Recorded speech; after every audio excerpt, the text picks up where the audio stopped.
নমস্কার, বাঁচার পথে হোমিওপ্যাথি অনুষ্ঠানে আপনাদের প্রত্যেককে স্বাগত জানাবো। বৃহস্পতিবার সন্ধ্যে 6টা মানেই আমাদের কাছে চলে আসা হোমিওপ্যাথির সেই জগৎ, যেখান থেকে আমরা কিন্তু হোমিওপ্যাথিকে আরও অনেক বেশি ভালো করে জানতে পারবো আগামী দিনে। কারণ যিনি রয়েছেন তিনি অবশ্যই সেই মানুষটির হাত ধরে আজকে হোমিওপ্যাথিকে অন্য একটা মাত্রায় পৌঁছে দিয়েছেন। ডক্টর শিশির রঞ্জন চট্টোপাধ্যায়ের সুযোগ্য পুত্র প্রসিদ্ধ হোমিওপ্যাথি চিকিৎসক ডক্টর প্রবীর কুমার চট্টোপাধ্যায় রয়েছেন। আপনাকে স্বাগত। নমস্কার ডাক্তারবাবু, বিভিন্ন সময় আপনার কাছে বিভিন্ন প্রশ্ন রাখি এবং সেই জন্যই রাখি কারণ এই প্রশ্নগুলোই আখেরে আমাদের প্রত্যেকটা দিন ফেস করতে হয়, প্রত্যেকটা মানুষকে কম বেশি ফেস করতে হয়। হাড়ের সমস্যা, হাড়ের ব্যথা, যন্ত্রণা, এই নিয়ে কিন্তু আজকে যে কোনো বয়সে মানুষ কিন্তু একেবারে জর্জরিত। এর কারণ কি? আচ্ছা, কারণটা তো আমি তাহলে ছোটদের নিয়ে এগোতে হবে। আজকে যে পড়াশোনার সিস্টেম, বাচ্চাদের 5 বছর 6 বছর 7 বছর 8 বছর যে বয়সে তারা যে ব্যাগটা নিয়ে ক্যারি করে, আমি তো বলছি ওই জায়গাটার থেকেই বাচ্চাদের প্রবলেম শুরু। মানে এই বয়সে এই ওয়েট নিয়ে ক্যারি করা মানেই মানে স্পন্ডেলাইটিস মানে আসছে, মানে ওরা জানিয়ে যাচ্ছে, মানে যে রোগ সে জানাচ্ছে যে আমি কিন্তু অলরেডি আসা শুরু করে দিলাম। এইবার সেই জায়গাটাকে কভার করতে গেলে জানতে হবে কেন, মানে ও যদি বাচ্চা বলেও বা বাচ্চা এখন এতটাই দুরন্ত, ব্যথাটা জিনিসটা ব্যাপারটাও বুঝতে পারে না, আর বলারও স্কোপ নেই, আর বললেও বলবে হ্যাঁ সবাই নিচ্ছে তুই কেন নিতে পারবি না। ও হয়তো বলেছে যে আমার হ্যাঁ আমি এটা নিতে পারছি না, এতটা গুরুত্ব দেয়নি। এই গুরুত্বের অভাবে আজকে বহু বাচ্চা কিন্তু এক সময় না, মানে শুরু হয়ে গেছে আমাদের কাছে আসে তো স্পন্ডাইল মানে সার্ভাইকেল স্পন্ডেলোসিস, যেটা ঘাড় থেকে শুরু হয়। ওরা কিন্তু এফেক্টেড হয়ে গেছে। এই এফেক্টেড শব্দটার মানে হলো যে রোগটা কিন্তু অলরেডি ওর শরীরে ঢুকে গেছে। তাহলে এই যে বাচ্চাদের কশাস হতে হবে, সাবধানতা থাকতে হবে, ওয়েটটা এতটা ক্যারি করা যাবে না। এবার সবার ক্ষেত্রে কিন্তু না, যতগুলো রোগ আছে না সবার ক্ষেত্রে কিন্তু না, ইন জেনারেলের কথা বলছি। জেনারেল মানে তার কোনো অসুবিধে হলেই ওটাকেই আমরা বলতে চাইছি রোগের মধ্যে। যখনই বাচ্চা বলবে তখনই কিন্তু তার বাবা মানে বাচ্চার বাবা মা কিন্তু অ্যালার্ট হবে যে এটা নিতে পারছে না। আরেকটা যেটা বাচ্চাদের ক্ষেত্রে হয়, যেটা বাড়িতে বিছানায় শুয়ে পড়াশোনা, এটা যে কতটা মারাত্মক, এবং বিছানায় যদি বই রেখে পড়ে সেটাও মারাত্মক। কেন, এই যে ঘাড়টাকে বেঁকিয়ে পড়া, এই কনস্ট্যান্ট এই যে ঘাড়ের ওপরে চাপ, এই ভার্টিব্রাগুলো মানে আমাদের যে হাড়গুলো শিরদাঁড়ার মধ্যে পরপর সেট করা আছে, ওটা কিন্তু অটোমেটিক এফেক্টেড হচ্ছে। একদিন 2 দিন 1 বছর 5 বছর 10 বছর কিন্তু অলরেডি ডিকে মানে ক্ষয় হচ্ছে হাড়গুলো। এবার হাড়গুলো ক্ষয় হওয়ার সময় দিতে হবে, এর হাড়ের জোর আছে, এরা নিতে নিতে নিতে নিতে এক সময় কিন্তু ও জানিয়ে দেবে আমি কিন্তু আর নিতে পারবো না। তখনই সমস্যা, তখনই প্রবলেম। কিন্তু বলবে তো 1 দিন 2 দিন হচ্ছে, কিন্তু পড়াশোনাটা আমি ওটাই বলতে চাইছি, বাচ্চাদের পড়াশোনার টেবিল চেয়ারে মাস্ট। এবং যদি এখন বাড়ি ফ্ল্যাট এত ছোট ছোট হয়ে গেছে, অনেকে আমাকে বলে আর কি যে টেবিল চেয়ার রাখার মতো জায়গা নেই, হতে পারে সেক্ষেত্রে ওই বিছানায় একটা টুল সিস্টেম করতে হবে যেটার মধ্যে লেভেল থাকবে, মাথা বেন্ড না হয়। এই বেন্ড হওয়া মানে একটু হাফ ইঞ্চি হওয়া মানে জানিয়ে দিচ্ছে যে ও কিন্তু অর্ধেক মানে আঘাত পেয়ে গেল ওই হাড়ে। সবসময় মানে বিছানায় পড়লেই একটা টুল রাখবে, সেই টুলটার ওপরে বই রেখে লেখাপড়া করবে, যেটার ব্যালেন্স কিন্তু একটু মাথাটা যেন সোজা থাকে। বেন্ড তো সামান্য হবে, কিন্তু বেশি হলে কিন্তু এর খেসারত দিতেই হবে। এবং আলটিমেটলি পরে তখন বলবে যেটাকে ও এই জায়গায় চলছে, ওর কেন হলো। হ্যাঁ, কিছুটা তো ম্যান টু ম্যান ভ্যারি করে, এবং কিছু ক্যালসিয়ামের অভাব। কেন এখন অনেকেই দুধ খায় না, সাপ্লিমেন্টারি অনেক রকম দুধ যেটা চলছে, সেই মার্কেট তো কতটা ফ্রুটফুল আমার জানা নেই।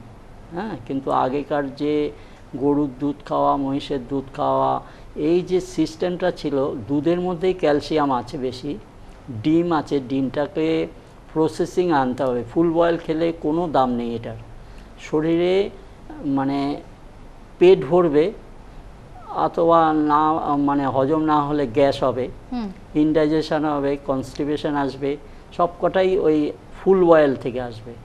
যদি ডিমটাকে ওয়াটার বয়েল বলে, জলটা ফুটবে, তার সঙ্গে একটু নুন দিয়ে দিতে হবে, কাঁচা ডিমটা ওটার মধ্যে ফেলে দিতে হবে ফুটন্ত জলের মধ্যে, যেই জিনিসটা তৈরি হবে সেইটা খেলে শরীরে কাজে লাগবে। মানে এটা সব কটাই মানে পুষ্টিকর আর কি।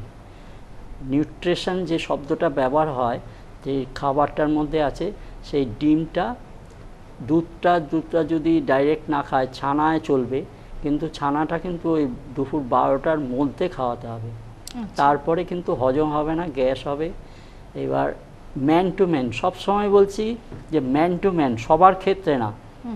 কেউ খায় রাতে খেলে হচ্ছে, আমি কিন্তু সেই জায়গাটাই যাব না, কিন্তু নিয়ম হলো দুপুরের মধ্যে, মানে সূর্য অস্ত চলে গেলে কোনো ভারী জিনিস চলবে না। অর্থাৎ ক্যালসিয়ামের একটা সাপোর্ট খুব জরুরি হ্যাঁ, ছোট ডিম থেকে। আর দুধটাই সবচেয়ে বেশি, তার মধ্যে পনির আছে, হ্যাঁ, চিজ আছে, মানে সবটাই। এটা হলো মানে দুধ সহজ জাতীয় পাচ্য, যেগুলো, দুগ্ধজাত যেগুলো, সেই সেগুলো খাবারগুলো খুব কোনো না দরকার, কোনোভাবে ডায়েটে আমাদের রাখা উচিত। রাখতে হবে। কিন্তু বাচ্চাদের ক্ষেত্রে বিশেষ করে, মানে ওরাই তো মানে আমাদের দেশের ভবিষ্যৎ। হ্যাঁ, ভবিষ্যৎ। এদের মেরুদণ্ড শক্ত রাখতে হবে। মেরুদণ্ড যদি ভেঙে যায় তাহলে তো আর কিছু করার নেই, বিদ্যা বলো, বুদ্ধি বলো, সবই ভেঙে গেল। সেই জায়গাটায় আমরা সবসময় সাজেশন দিই, সাবধান থাকো বাচ্চাদের, যেটার মধ্যে বইয়ের ওয়েটটা ক্যারি করতে গেলে মাকেই নিয়ে যেতে হবে বইটা, ব্যাগটা। যেটা মানে অবজেকশন দেবে সেটার সঙ্গে সচেতন হতে হবে। এই সচেতনতার অভাবেই অনেক বাচ্চা অনেকভাবেই মানে রোগগ্রস্ত হয়ে যাচ্ছে, সমস্যা ফেলছে। একবারে 25 বছরে গিয়ে কিন্তু আর কাজ করতে পারবে না কম্পিউটারে। আমার কাছে প্রচুর পেশেন্ট আছে, ভালো চাকরি করে, কিন্তু একদম ব্যাক করে বাড়ি চলে আসে। অ্যাঙ্কোলাইজিং স্পন্ডেলোসিস 7 দিন আগে আছে, হয়তো আমাদের পাশে গ্রামেই থাকে। ওকে 25 বছরে একটা মেয়ে, হ্যাঁ, ওকে মানে গাড়িতে করে প্রায় বেঁধের মতো নিয়ে এসছে, যে পুরো বডিটাই অকেজো হয়ে গেছে। অ্যাঙ্কোলাইজিং স্পন্ডেলোসিস, এটাতে সমস্ত নার্ভ এবং হার্ট ইনঅ্যাক্টিভ হয়ে যায়। মানে উনি জানে না যে আমার শরীরে কোনো বইছে কিনা, মানে এখানে আঙুলে হাত দিলে সেন্সেশন থাকে না, শরীরে থাকে না, সারা মানে লোয়ার পোর্শনটা মানে প্যারালাইজড যে শব্দটা ব্যবহার করে, অকেজো হয়ে যায়। সেই অবস্থা 7 দিন আগে এসেছিল, ট্রিটমেন্ট করে দিয়েছি, ভালো আছে। সেটা না, আমি বলতে চাইছি এর ছোটোবেলা যদি হিস্ট্রি নেওয়া যায়, জানা যাবে কিন্তু ওই জায়গা দিয়ে এসেছে। এখন কি করা যাবে? এখন তো শেষ সীমানায় চলে এসছে। এই নার্ভগুলো, হাড়গুলোকে কে সচেতন করবে বা কে শক্তিশালী করবে, আর কে ট্রিটমেন্ট করবে, আর কতদিন ধরে লাগবে এটার কোনো সীমা নেই যে 1 বছর করলেই ঠিক হবে। আমার তো 7 দিনে আমি ওকে রেডি করে দিচ্ছি, তার মানে তাই নয় যে সব ক্ষেত্রেই সবটা ঠিক হয়ে যাবে। হ্যাঁ, এবার একটা তো সার্ভাইকেল দেখা হলো, তারপরে ফ্রোজেন শোল্ডার, যেটা হাত তুলতে পারে না, হাতটা লক হয়ে যায়। এই যে মানে ক্যালাস মানে হাড়ের কোষ, সেইটা কিন্তু অটোমেটিক শুকিয়ে যাচ্ছে। কেন শুকিয়ে যাচ্ছে? তার মানে তুমি ন্যাচারাল প্রকৃতির নিয়মে তুমি চলোনি। ওই এইসব এটা মানে চাউমিন বা এই খেয়ে বড় হয়েছে। আমি খাওয়ার আইটেমগুলো আমি ঠিক বলতে পারি না, অনেক রকম প্রসেসিং আছে। সেই খাওয়াগুলো কিন্তু সিস্টেমেটিক হয়নি। তাহলে ওই মেশিনগুলো তো অটোমেটিক আস্তে আস্তে অফ হয়ে গেছে, দুর্বল হয়ে গেছে, চলার মতো ক্ষমতা নেই। সেই মেয়েটা কিন্তু আজকে মনে হয় না চাকরি করতে পারবে, কম্পিউটার ইঞ্জিনিয়ার নাকি বললে, কিন্তু ঘটনাচক্রে আমার মনে হয় না যে ও ফুল লাইফ মানে চাকরি করে থাকতে পারবে কি না। এই যে ফ্রোজেন শোল্ডারটাও এক্সারসাইজ যদি রেগুলার করা যায়, মানে হাতগুলো নাড়ানো, কোমর এক্সারসাইজ করা, মানে যে রক্ত চলাচলটা চলছে বা যেটা আমাদের শক্তির উৎস মানে ক্যালসিয়াম, সেইগুলো সচল থাকে। তার মধ্যে ফুড দিতে হয়। সোয়াবিনের একটা দানা আছে, মানে এটা বলতে বাধ্য হচ্ছি, সোয়াবিনের একটা দানা আছে আর ছোলা আছে, 5টা থেকে 5-10টা যদি ভিজিয়ে সকালে খাওয়া যায়, ও অন্তত 5 ঘন্টা টেনে দেবে। ওর এতটাই শক্তি আছে। এবং মানে সোয়াবিনের দানা, যেটা ছিবড়ো না, দানাটা মানে প্রচণ্ডভাবে, মানে 10টা খেলে মনে হয় 250 গ্রাম মাংস ও কভার করে দেবে, এতটাই শক্তিশালী। ছোলা আমরা ছোটোবেলায় সবসময় খেতাম, যে কোনো বলে ঘোড়ার জিনিস, ঘোড়া ছোলা খেয়েই মাইলকে মাইল দৌড়ে নেয়। আমাদের প্লেয়াররাও আমাদের এই ছোলা খেয়েই আমরা খেলাধুলা করেছি। একেবারে একদিকে এক্সারসাইজ, একদিকে কনসাসনেস, এই দুটো Conscious। খুব খুব ইম্পর্টেন্ট দরকার। একেবারে ছোটবেলা থেকে। ধরুন হাড়ের সমস্যায় একটু বড় হওয়ার পর থেকে যারা ভুগতে আরম্ভ করছেন, হয়তো বড়টা হালকা বয়স বলতে হবে। একেবারে ধরুন 20-25 বছর বয়স আচ্ছা। থেকেই হয়তো সামান্য একটুখানি ঘাড়ে ব্যথা হচ্ছে, আলাদা করতে কিংবা হবে, হাঁটুতে ব্যথা হচ্ছে। ছেলে মেয়ে আলাদা করতে হবে, ছেলেদের আলাদা, মেয়েদের আলাদা। এই যখনই টিনেজে পড়লো, তখন থেকে কিন্তু ও প্রকৃতির নিয়মে একটা সিস্টেমে চলে এলো। মেয়েরা, আচ্ছা, ছেলেদের কথা আমি আলাদা বলতে বাধ্য হচ্ছি, ওদের সঙ্গে মেয়েদের এই জায়গাটা কিন্তু অনেকটাই ডিফারেন্স। এই জায়গায় আমাকে জানাতে হবে, ম্যান টু ম্যান ভ্যারি করে, তাদের সিস্টেমে প্রকৃতির নিয়মে ওরা কি চলছে না চলছে না, যেটার মধ্যে মেয়েলি যেটা সমস্যা আছে কি না সেইগুলো জানাতে হবে। এইখানেই মানে প্রচণ্ড প্রবলেম, যেটা মায়েরা হয়তো বোঝে কি বোঝে না আমি জানি না, কিন্তু এই জায়গাটা যত মেয়েদের সমস্যা বাড়াবে, ওর লাইফস্টাইলও চেঞ্জ হয়ে যাবে, বডি বাল্কি হয়ে যাবে, ব্রেন কমজোরি হয়ে যাবে, শরীরে অলসতা এসে যাবে, কাজ করার অনীহা এসে যাবে। মানে সিঙ্গেল 1 গ্লাস জলও মানে যদি বলা হয়, সেটাও ও মনে করে বিশাল একটা কাজ, সেটাও রিফিউজ করবে। এরকম অনেক পেশেন্ট আমার কাছে আছে, যে কাজ করার এতটাই অনীহা, এবং ব্রেন আস্তে আস্তে ডাল হয়ে যাবে। আমরা বলি তো -0-তে চলে আসতে পারে ব্রেনের, যদি নাম্বারিংয়ে হিসাব করা যায়, এতটাই ক্ষতিকর অবস্থা। তাহলে 20 থেকে 25 বছর ছেলেদের ক্ষেত্রে জানতে হবে, শরীরের কাঠামোটা জানতে হবে, মানে শরীরের ওয়েটটা নিতে হবে।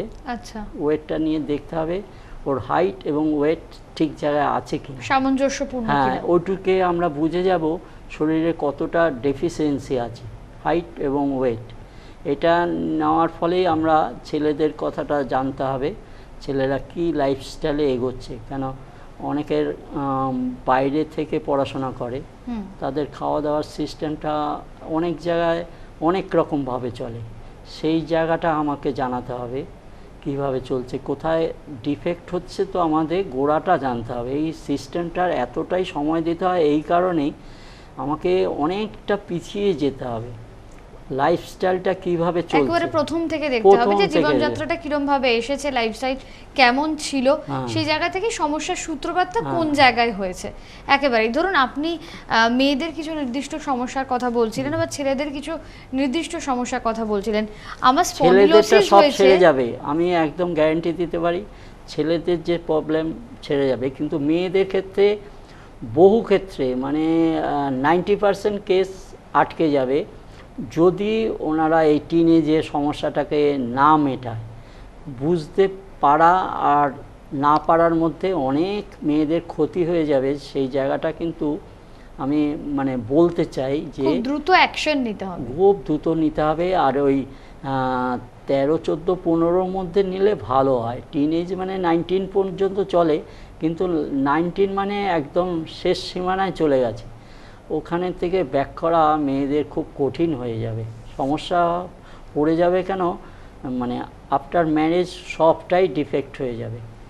যার জন্যে এখন অ্যাট প্রেজেন্ট অনেক জায়গায় দেখা যাচ্ছে পেপারে ইয়েতে মানে অনেক রকম হাজার সমস্যা হচ্ছে ডিউ টু এই কারণ, ডিউ টু এই জায়গাটা তো যতটা মানে কষাস থাকবে ততটাই ভালো।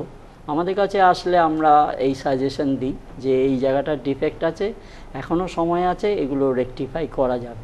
একেবারে ধরুন আমার স্পন্ডিলোসিস হয়েছে নাকি অ্যাঙ্কাইলোজিং স্পন্ডিলোসিস হয়েছে, আমি ডিফারেন্সিয়েটটা করব কি করে? সার্ভাইকেল স্পন্ডিলোসিস মানে ঘাড়ে, আচ্ছা, যখনই ঘাড়ে হবে এইগুলো মেডিকেল টার্ম ওইগুলো জানার দরকার নেই, সাধারণভাবে জানতে হবে যে আমার ঘাড়ে কোনো সমস্যা হচ্ছে কিনা, মানে আমি যে পড়াশোনা করছি আমার মাথা ধরে যাচ্ছে কিনা এবং ঘাড়ে কোনো ব্যথা হচ্ছে কিনা, তখনই সঙ্গে সঙ্গে কষাস হতে হবে। বালিশটা মানে ইমিডিয়েট ছেড়ে দিতে হবে, একদম প্লেন, না হলে একটা চাদর দিয়ে কভার করে ওটাকে মানে আমার বডিটাকে স্পাইনাল কর্ডটা সিধে রাখতে হবে। বালিশ হলে মাথাটা একটু উঠে যায়, ওই হাড়ের যে চোটটা কিন্তু মানে যার ক্ষেত্রে সমস্যা আছে তাকে কিন্তু অনেকটাই বাড়িয়ে দেবে। সেইখানে লাম্বার স্পন্ডেলাইটিস আছে, লাম্বার মানে কোমরে চলে যাচ্ছে। এবার লাম্বার স্পন্ডেলাইটিস মানে জানতে হবে কোমরে, কিন্তু সবাইকে জানাতে হবে কোমরটাই হলো আসল, আমাদের বডিটা ধরে আছে কোমর। কোমর যদি ঠিকভাবে না হয় অনেক সময় স্লিপ ডিশ হয়ে যায়। স্লিপ ডিশ মানে আমাদের যে স্পাইনাল কর্ডের মানে সেই দ্বারার উপরে যে সিস্টেমে হাড়গুলো আমাদের তৈরি হয়েছে প্রকৃতির নিয়মে, সেটা অনেক সময় স্লিপ করে যায় মানে সরে যায়। তাতে কী হবে, বডিটা স্টিফ হয়ে যাবে, নাড়াচাড়া করতে পারবে না এবং মুভমেন্ট হারিয়ে ফেলবে। মানে ওইখানে ওই স্পটে মানে স্ট্যাচু বললে যে শব্দটা আগে ব্যবহার হতো মানে একদম মুভমেন্ট করা যাবে না, সেই জায়গায় কিন্তু ও স্টিফ হয়ে যাবে। এবং এমন ঘটনা আমার কাছে এসছে অনেক জায়গায়, বাথরুমে গিয়ে মানে স্লিপ ডিশ হয়ে গেছে, সে বাথরুম ভেঙে ওকে বার করে হসপিটালে নিতে হয়েছে, কেন ওর আর ওই মুভমেন্ট করার মতো ক্ষমতা থাকে না।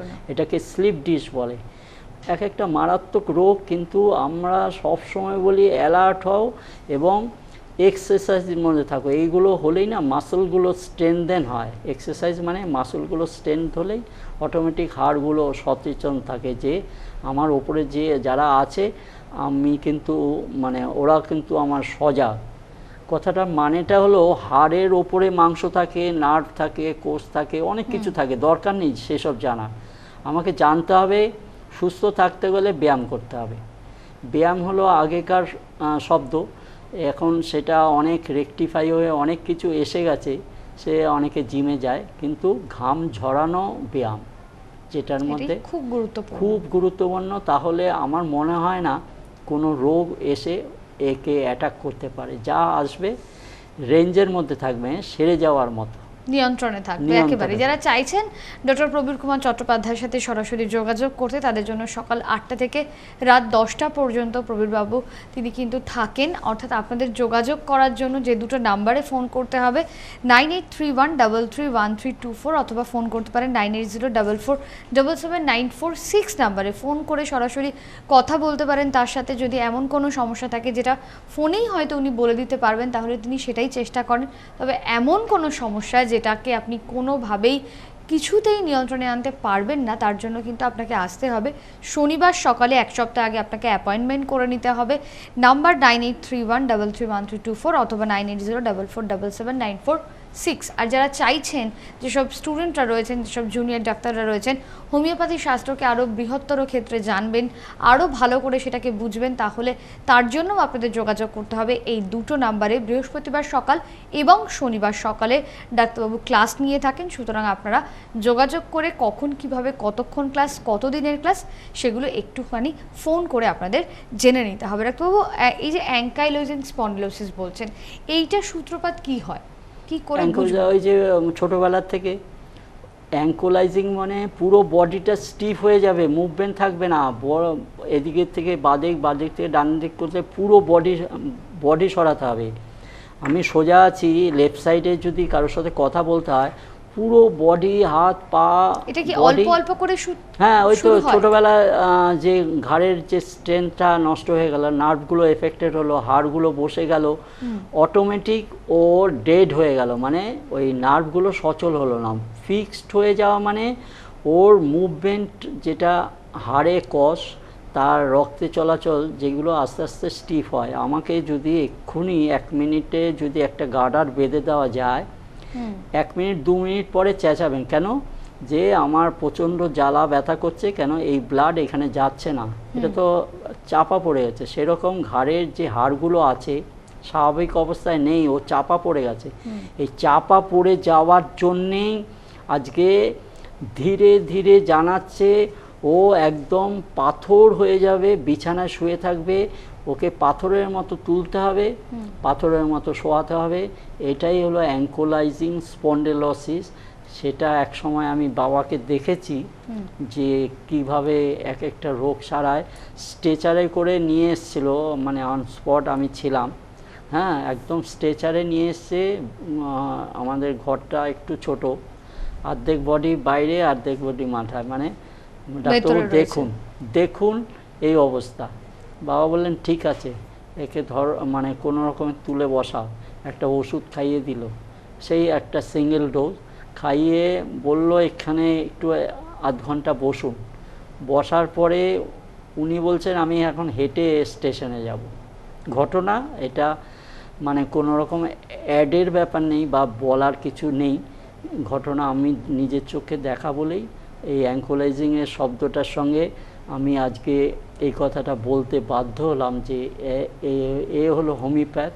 আর এই হোমিওপ্যাথি সিস্টেমটা আজকে যদি সবাই মিলে তোলা যেত, আজকে কিন্তু এই লাখে লাখে টাকা খরচা করার ব্যাপারটা, মানে গরিবদের জন্য বলছি, আমরা সবসময় গরিবের ডাক্তার, গরিবের জন্য আমরা চিন্তা করি, সেই জায়গায় গরিবরা কিন্তু অনেক ক্ষেত্রে বেঁচে যেত, যেটা খুব সামান্য টাকায় হতো। কিন্তু আমাদের চাই সরকারি সাহায্য, আমাদের এক একজনের পক্ষে সম্ভব না হাজার হাজার পেশেন্টকে মানে ওষুধ দিয়ে দান করা, কিন্তু সরকারের খুব মানে কম খরচায় এগুলো রোগ মুক্ত হয়।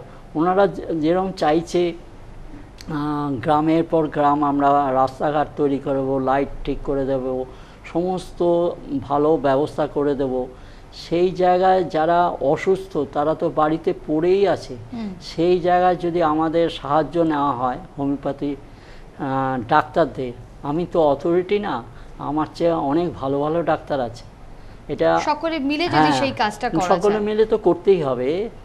আমার চেয়ে হাজার হাজার ভালো ভালো ডাক্তার আছে, তারা সারান আমি জানি, সেই জন্যই বলছে আমি একটা এই জায়গায় প্ল্যাটফর্ম পেয়েছি বলে আজকে আমি বলতে পারছি। কিন্তু ঘটনাচক্রে সব ডাক্তার সব জায়গার থেকে আসা সম্ভব না, বলা সম্ভব না, কিন্তু স্বাস্থ্যটা বলছি সেরে যাওয়ার আছে।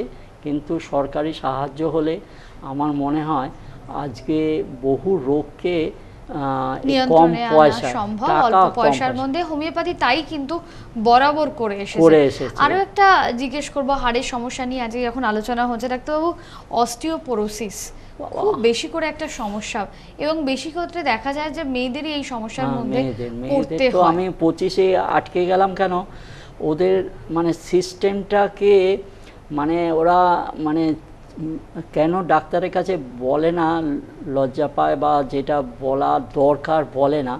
অনেকগুলো লিকোরিয়া আছে যেটা আমি বলতে বাধ্য হচ্ছি, সাদা স্রাব, ওটা যে এমন মারাত্মক বিষাক্ত জিনিস, ওটা শরীরের মধ্যে ওরা রেখে দেয়, ওটাই মানে 50 কেন 60-70% শরীরকে অকেজো করে দেয়। এটা বলতে বলতে খুঁচিয়ে খুঁচিয়ে বার করতে করতে বছরখানেক আমাদের লেগে যায়, কিছুতেই ব্যাপারটা বলতে পারে না। এটার সিস্টেম আছে, আগে পরে, মাঝখানে কম বেশি ঘনত্বর ওপরে আবার ওষুধ চেঞ্জ আছে। ওই জায়গাটা যদি প্রথম অবস্থার থেকে মানে একদম টিনেজ থেকে ট্রিটমেন্ট করলে তাহলে কিন্তু ওই যে ক্যালসিয়ামের অভাবটা কিন্তু দূর হয়ে যায়। আরও অনেক পার্ট আছে, মেয়েদের পার্টগুলো খুব ক্রিটিক্যাল, যেগুলোর মধ্যে হাঁটু ধরে যায়, হাঁটু যেটা পোরোসিস বলা হলো, পোরোসিস মানে হাড়ের মধ্যে ফুটো ফুটো হয়ে যাওয়া, ঘুণ ধরা যেটাকে বলে, যেই কাটে ঘুণ ধরে সেই কাটটাকে বাতিল করতে হয়। মানে এই ঘুণ ধরে গেলে যে ফুটো ফুটো হয় হাড়ের অবস্থায়, ওটাকে পোরোসিস বলে। সাধারণত এটা মানে কোনো বড় বড় রোগের মানে সাইড এফেক্ট, অনেকে অনেক ওষুধ খেয়ে ফেলে যেইগুলোর ওপরে মানে স্টেরয়েড জাতীয়, বলতে চাইছি একদম পরিষ্কার, স্টেরয়েড ওষুধ এমন একটা ওষুধ যেটার মধ্যে সাইড এফেক্ট পোরোসিস আসবেই, মাস্ট। একেবারে এবং এই পোরোসিসকে আর কোনো রাস্তা নেই, হাড় যেমন কাঠকে ঘুণ ধরলে ফেলে দিতে হয়, কেন ওটা রিপেয়ার কী করে হবে, ঝাঁঝরা হয়ে গেছে। ঝাঁঝরা হওয়া আর পোরোসিস একই, মানে একই অবস্থা। আর এটাকে তখন রিপ্লেস, এখন তো অনেক সিস্টেম হয়ে গেছে, আমাদের তো আর সেই নেই, আমাদের সেই মেডিসিনই আছে, পোরোসিস ট্রিটমেন্ট আছে, কিন্তু স্টেজ বাই স্টেজ। বয়স, মেয়েদের বয়সটাই ভাইটাল। ওই বয়সটা এখন তো টিভিতে বলছে 30-30 আগে পর্যন্ত মানে ক্যালসিয়াম খাওয়া বা এই যা যা বলছে 30 বলছে, আমরা 40-তে বলছি শেষ। কেন এই জায়গার পরে 40-র পরে আর কিছু করা যাবে না, অর্থাৎ অনেক আগে থেকে কিন্তু আমাদের কষাস হতে হবে। এই যে 13টা বলছি কেন, সব সময় বলছি 13 থেকে অ্যালার্ট হন, 13 থেকে অ্যালার্ট হন। মেয়ে কিছু বলে না, মা কিছু জানে না, বাবা তো কিছুই জানে না, এই জায়গাটা তৈরি না হয় একেবারে, এবং সেটা অবশ্যই সকলের ক্ষেত্রে